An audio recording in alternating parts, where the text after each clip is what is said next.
I'm not really sure how to start this. My situation is a mess, and I guess writing it out will help me process everything. So let's dive in. My name is Mike, and I'm a 38-year-old father of one. My daughter, Emily, is in her second year of college, and she's the light of my life. Her mother, Sarah, and I have been married for over 15 years, and for the most part, I thought we had a solid relationship. Sure, we had our ups and downs, what marriage does. But I never imagined we would be facing something like this. Lately, I had noticed some changes in Sarah. It started with little things. She would spend more time on her phone, often texting late into the night. When I'd ask her about it, she'd just brush me off, saying it was work-related or that she was catching up with friends. I wanted to trust her, so I did. But as weeks turned into months, those little signs began to pile up. She became more distant. The warmth and intimacy we once shared faded into awkward conversations and empty silences.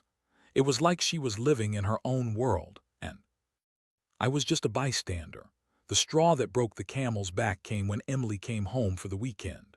I was excited to spend some quality time with her, especially since I had missed her so much. But when I pulled into the driveway, I noticed Sarah's car parked outside, and there was a strange vehicle I didn't recognize not too far away. I thought it was odd, but I brushed it off, thinking maybe one of Sarah's friends dropped by to see her. As Emily and I settled in for a family dinner, I couldn't shake the feeling that something was off. Sarah was overly chatty with Emily, laughing a little too hard at her jokes and acting way more energetic than usual. I could feel my daughter glancing at me, her eyes conveying a silent question. "What's going on with Mom?" Later that night, after Emily had gone to bed, I heard voices coming from our bedroom. It was late, and I thought Sarah must have had a late-night call for work.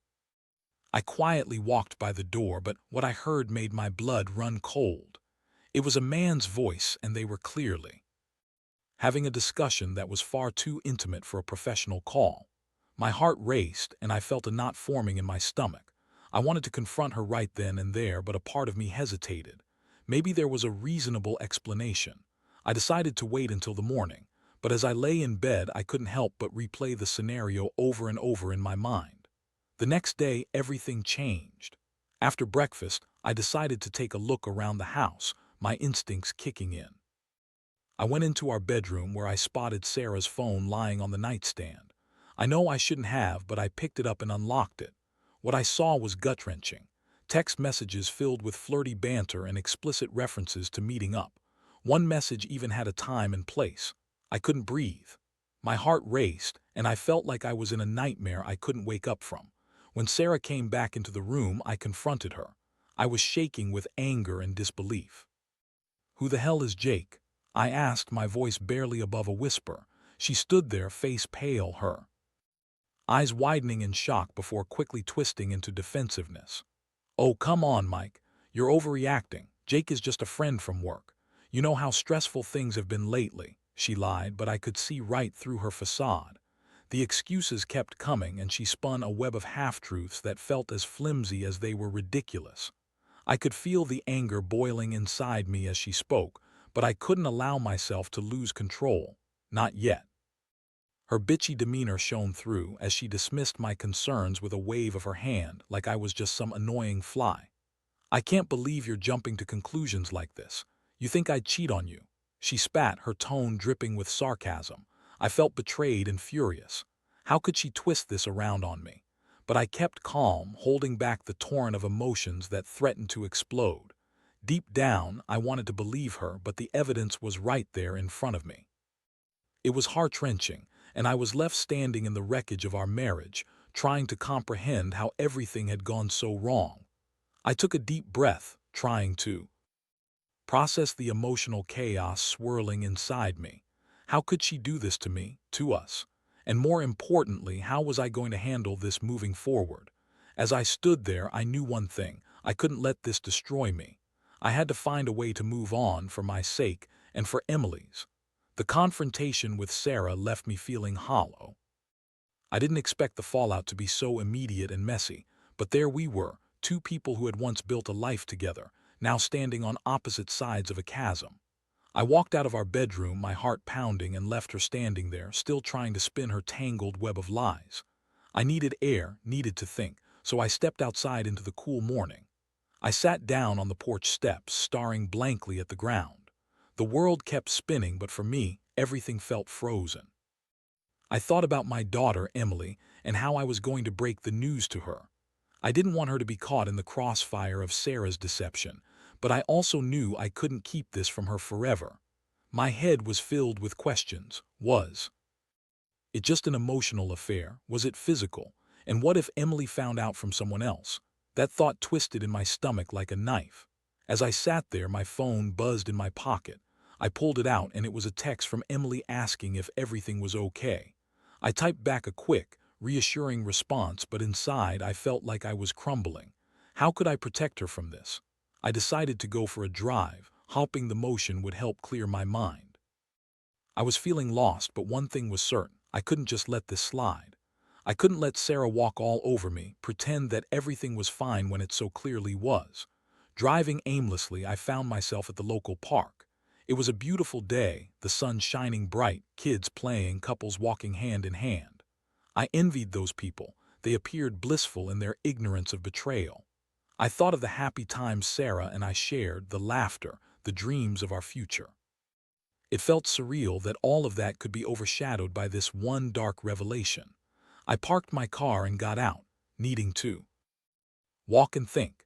As I strolled along the path, I contemplated my next steps.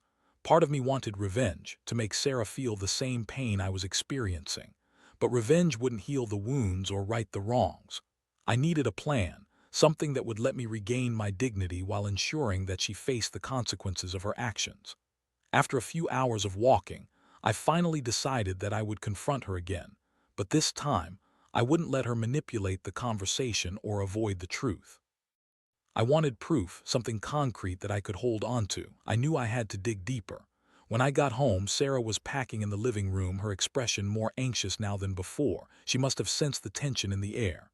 "Mike, we need to talk about what happened earlier," she said, her voice shaky. "Do we?" I replied, trying to keep my tone steady. "What's there to talk about? You've been lying to me. I found your texts, Sarah."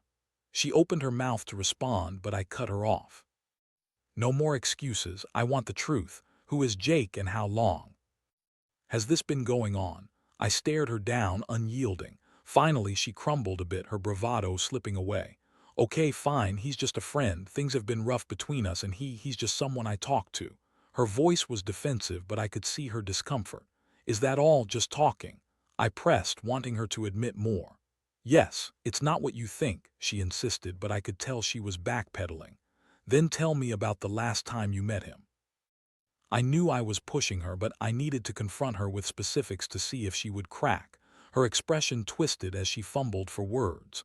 "We had dinner once, but nothing happened, I swear," she blurted, desperation creeping into her voice. "Once," I shot back. "And how many times did you text him when I was at work? How many nights did you stay up late talking to him?" I was furious, and every question felt like a blow. She sat down on the couch, burying her face in her hands.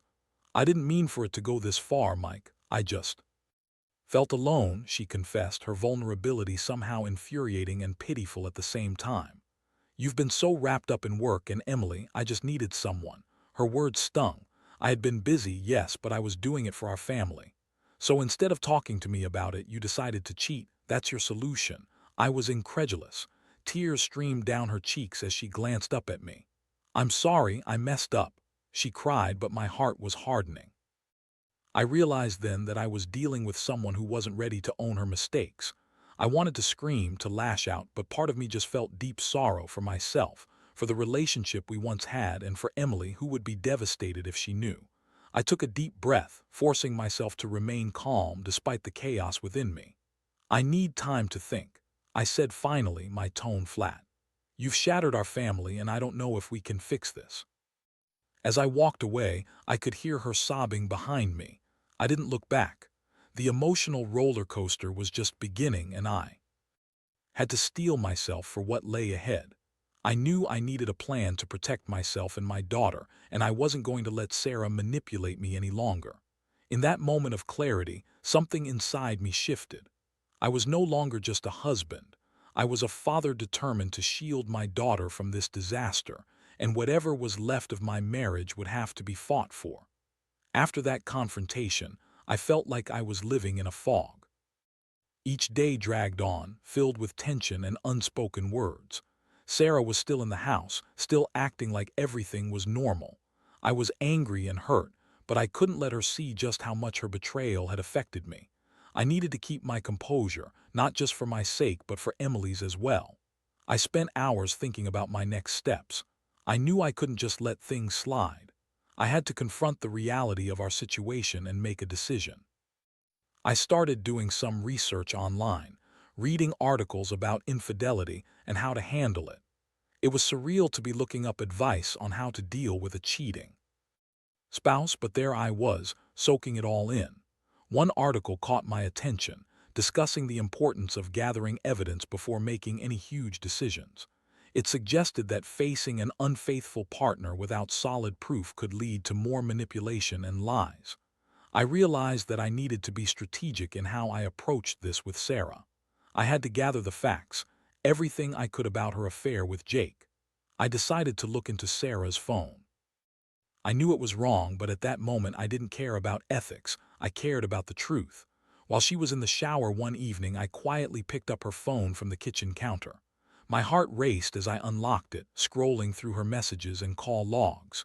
There it was, Jake's name popping up repeatedly. Texts filled with flirty emojis, late-night conversations, and even plans to meet up again. I felt my blood boil, but I forced myself to stay calm. This wasn't just about my anger.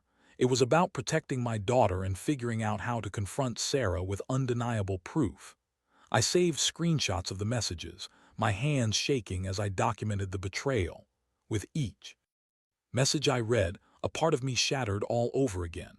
After I finished, I put her phone back exactly where I found it, praying she wouldn't notice anything was amiss. The act of invading her privacy felt wrong, but I was desperate for a way to hold her accountable. I knew that confronting her again would require solid evidence, and I wasn't going to let her twist the narrative again. That night, I tried to act normal around Emily, who was home for the weekend.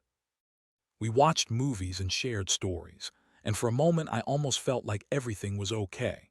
But every laugh I forced out felt like a betrayal to my own feelings as I watched Sarah lurking in the shadows, pretending to be the doting mother. The next morning, while Emily sat at the breakfast table, I overheard Sarah on the phone. She was clearly speaking to Jake. I couldn't make out every word, but I heard enough to know she was making plans to meet him later that week. My heart sank. How could she be so reckless and selfish, knowing that I was just a few rooms away? That day, I decided no more playing nice. I had to confront Sarah again, but this time I was ready. I would lay everything out on the table, armed with the proof I gathered. I knew I had to do it when Emily wasn't home. I didn't want her to witness the fallout. When I finally found the moment, I called Sarah into the living room. "We need to talk," I said, my voice steady but laced with an undercurrent of anger. She looked up from her phone, a mix of annoyance and curiosity on her face. "What now, Mike?" She replied dismissively, rolling her eyes as if this was just another mundane conversation. I held up my phone, my heart pounding. "I found the messages, Sarah. I know about Jake. I know everything." Her expression changed instantly. The bravado evaporated, replaced by a flash of panic. "What are you talking about?" She stammered, but I could see the fear creeping into her eyes. I opened the Messages app, scrolling through the texts I had saved. "You can't deny this. You're planning to meet him again, aren't you?" I thrust the phone toward her, my voice rising. "You need to stop lying to me." She took a step back, her hands shaking as she opened the messages. I watched as her face paled. "You don't understand, it's not what it looks like," she exclaimed, her defense crumbling. "Then what is it? Tell me, Sarah," I shouted, feeling the weight of betrayal crashing over me. "Mike, please, it was just a phase. I was feeling lost. You were busy with work and she started, but I cut her off. "No, you were unfaithful and you thought I wouldn't find out." I felt the hurt morph into rage. "You had the audacity to pretend everything was normal while you were with him." Tears streamed down her cheeks, but I was done feeling pity for her. "You shattered my trust, Sarah. You think I can just overlook this? You think we can just go back to how things were? I love you, Mike. I made a mistake. I never meant to hurt you." She pleaded, desperation in her voice. That's not enough. Love doesn't excuse betrayal. I shot back, my heart pounding in my chest. I need to think about our daughter, about what kind of example we're setting for her. This is not something I can just forgive and forget. The weight of my words hung in the air, and for a moment we both stood in silence, staring at each other. I could see the realization sinking in for her. This wasn't just a fight, this was the beginning of the end. I want you to leave, I said finally, my voice low but firm. I need space to figure this out. Her reaction was immediate: shock, anger, confusion, all of it played across her face. You can't be serious. You're throwing away our whole life over a mistake. This isn't just a mistake, Sarah. This is a choice you made. I can't be with someone who chooses betrayal over honesty. I need to protect my daughter from this, and I need to protect myself. I turned away, shaking with a mix of anger and a strange sense of relief.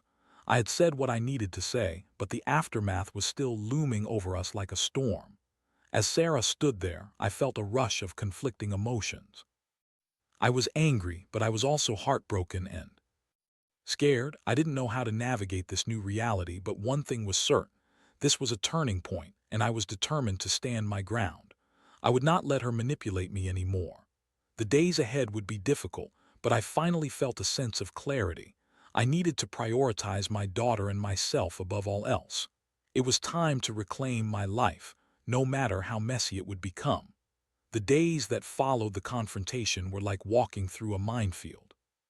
Sarah had moved into the guest room, and there was an air of tension hanging over the house that was almost suffocating.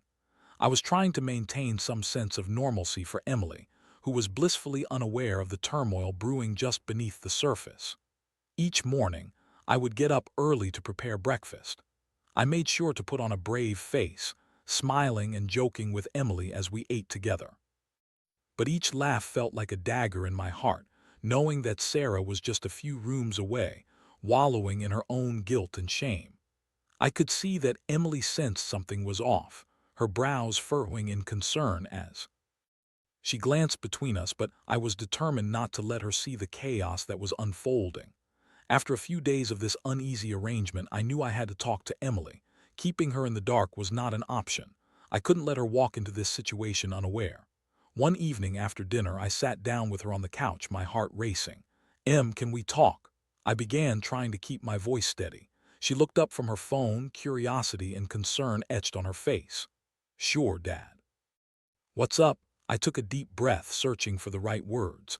"You remember how your mom and I have been a bit off lately?" She nodded, her expression serious. "Yeah, I thought it was just stress or something. Is everything okay?" I hesitated, weighing how much to reveal. "Well, there's something important I need to tell you. It's about your mom." Her eyes widened, and I could see her bracing for what was to come. "What about her? Is she okay?" "Not really, sweetheart. I found out that she's been unfaithful. She's been seeing someone else." The words hung in the air like a heavy fog, and I watched as Emily's face fell. "What do you mean, like cheating?" I nodded, trying to keep my emotions in check. "Yes, it's true. I didn't want to tell you this until I was sure, but I found evidence and I confronted her about it." Emily's eyes were glassy, and I could see her grappling with the pain of the revelation. "But why? Why would she do that?" I felt a pang of sorrow watching her struggle. "I wish I had all the answers, but sometimes people make choices that hurt others. It's not your fault, and it doesn't take away from how much we love you."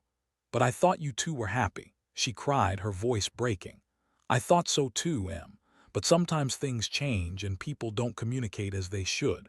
I never wanted to hurt you with this, but you deserve to know the truth." Tears spilled down her cheeks, and I reached out to hold her close, letting her cry. "I feel so lost," she whispered, her voice muffled against my shoulder. "I know, baby, it's okay to feel that way. It's a lot to process." We sat there for a long time, wrapped in each other's arms. I could feel her heart racing, mirroring my own. I wished I could take away her pain, but all I could do was be there for her. In the days that followed, things became even more strained between Sarah and me. She tried to mend things, making half-hearted attempts to apologize and communicate. But every time she opened her mouth, I could see the manipulation lurking just beneath the surface. She wanted to gloss over everything, as if we could just forget it ever happened. But as much as I wanted to forgive, I couldn't ignore the reality of what she had done. One night, I found myself flipping through old family photos, memories of happier times. I stumbled upon a picture of Sarah and me from our wedding day, and it hit me like a freight train. I had never imagined we'd end up here, in a house filled with silence and resentment. I felt a wave of grief wash over me, grief for the life we had built together, for the love that now felt tainted. Then my mind drifted back to Jake. I had done some digging and found out a few things about him. He was a coworker of Sarah's, someone she had been friendly with for a while. I discovered they had met up multiple times and it made my skin crawl. The thought of her being with him made me feel sick. I decided I needed to confront him, to make sure he understood the chaos he had caused. I found out where he worked, and fueled by a mix of anger and determination, I drove across town to confront him. My hands gripped the steering wheel tightly and I felt a surge of adrenaline coursing through me. I had to do this, not just for my own dignity but for Emily as well. When I arrived at his office, I took a moment to gather my thoughts before walking inside. I spotted him sitting at his desk, looking completely at ease, completely unaware of the storm that was about to hit him. "Jake," I said, my voice steady as I approached him. He looked up, his expression shifting from confusion to shock as he recognized me. Can I help you?" "Yes."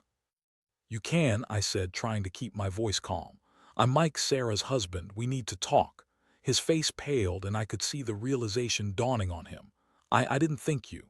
"Of course you didn't," I interrupted, feeling the heat of anger rising inside me. "You think you can just waltz into my life and take what's mine. You've ruined my family and I want you to know that." "I'm sorry, man. I didn't mean for this to happen."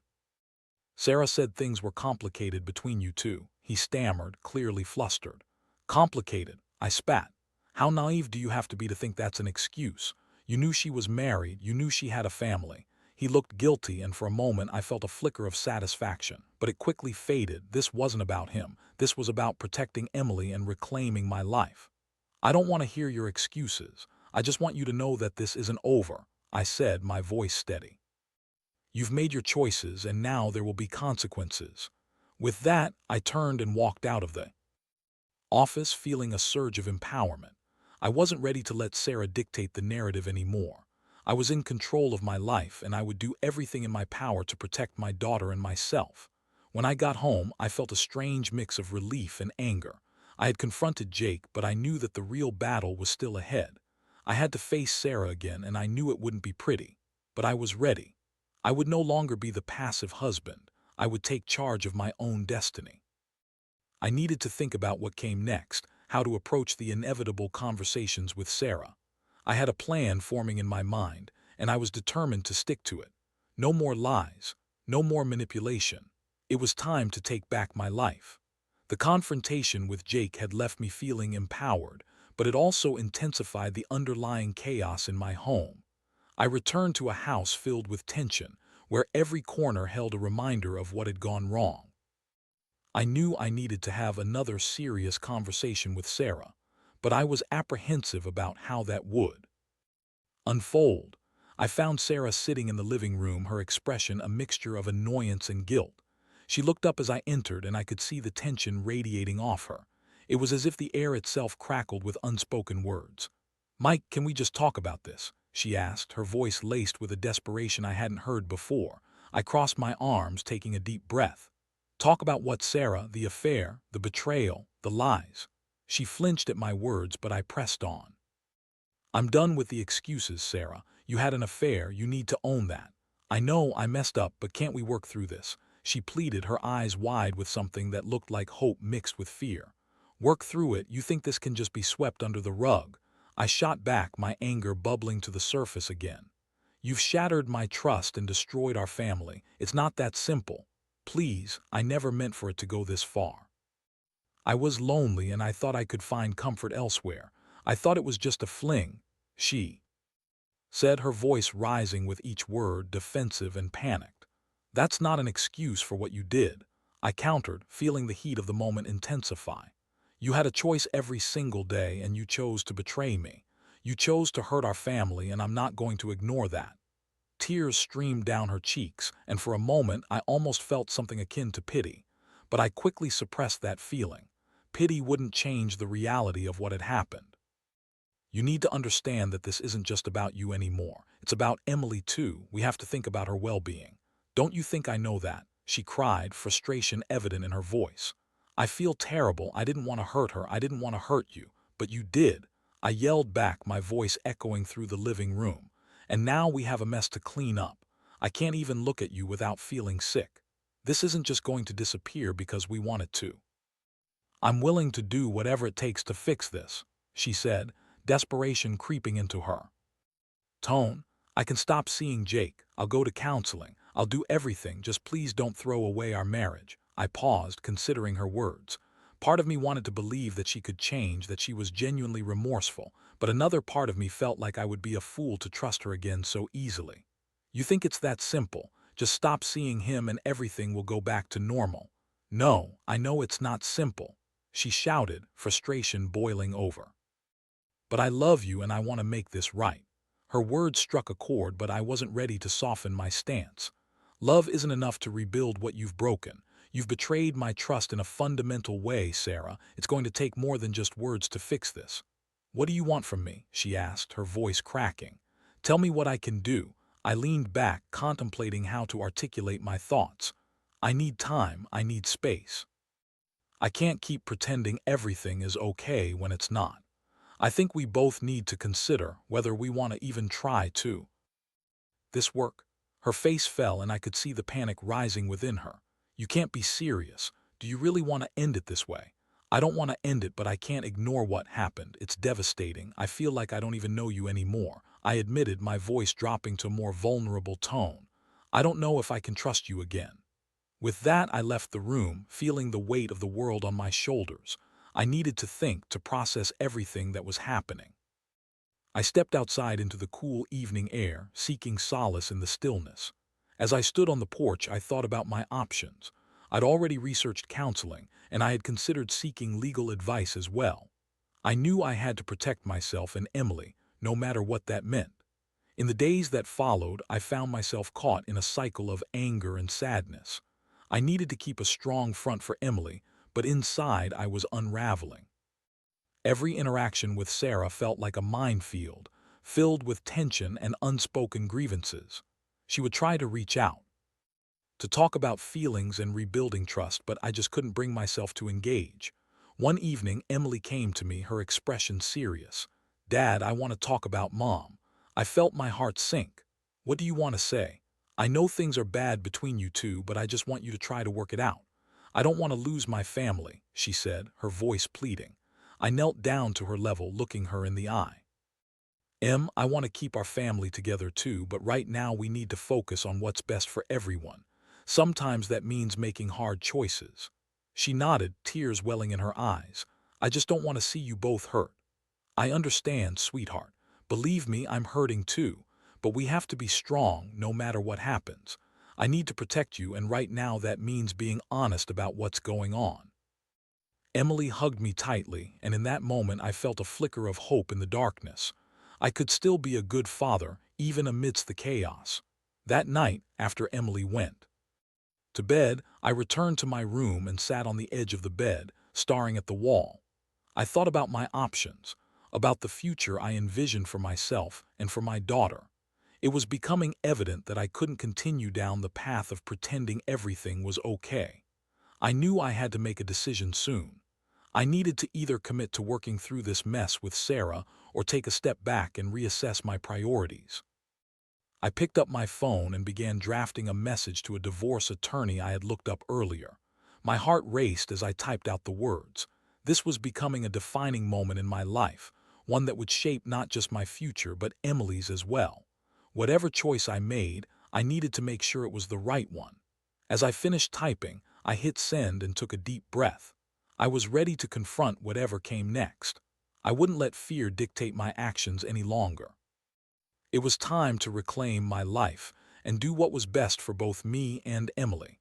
The next chapter was about to begin, no matter how painful it might be. After sending that message to the attorney, I felt a strange mix of relief and anxiety. It was as if I had finally committed to stepping out of the fog of uncertainty that had engulfed my life. I sat on the edge of my bed, staring at the wall, contemplating everything that had transpired. I was ready for the consequences, whatever they may be. The following days were tense.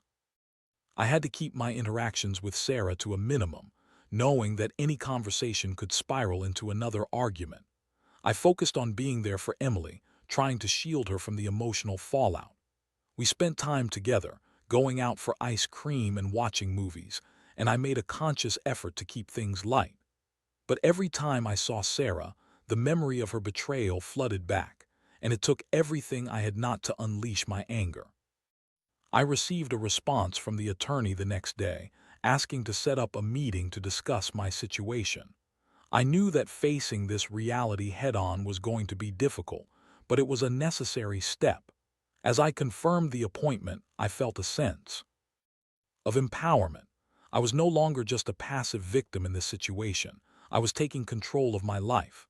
On the weekend, I decided it was time to sit down with Sarah again. I needed to communicate clearly what was happening and what I intended to do. I found her in the kitchen, washing dishes, her expression distant and weary. "Can we talk?" I said, trying to keep my tone neutral. She set down the dish and turned to face me, her eyes reflecting a mix of hope and apprehension.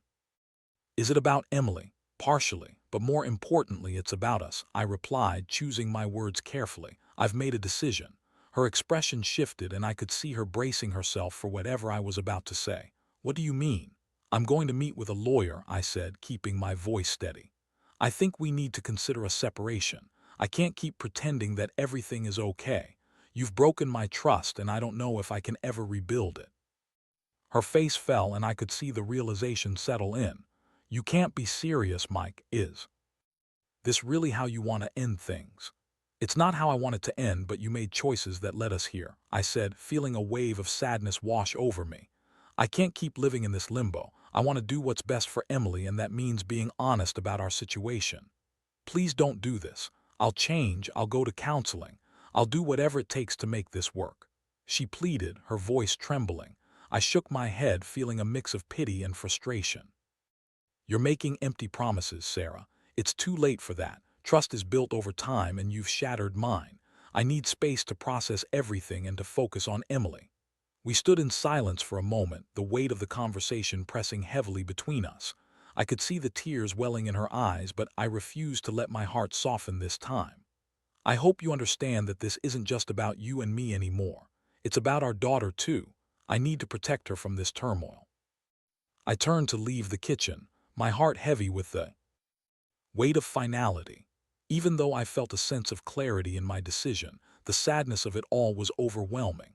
This wasn't how I envisioned my life, how I wanted my family to be. As the days passed, I continued to prepare for my meeting with the lawyer. I gathered documents, financial information, and everything I needed to ensure I was ready for what lay ahead. With every step I took, I felt a little more empowered. I was no longer a passive figure in this marriage. I was reclaiming my life. The day of the meeting arrived, and as I walked into the attorney's office, I felt a sense of determination wash over me.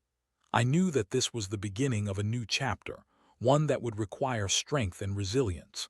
I discussed my situation openly, laying out my concerns and desires for what I wanted moving forward.